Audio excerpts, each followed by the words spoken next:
Hello everyone, in today's video I'm going to show you how to turn on and off swipe to call or text in phone or contacts on Samsung Galaxy S24 and Plus.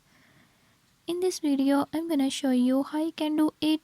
Before jumping to the video, if you are new to my channel, don't forget to subscribe and hit the bell icon. Watch complete video and learn how you can do it. Let's watch the video.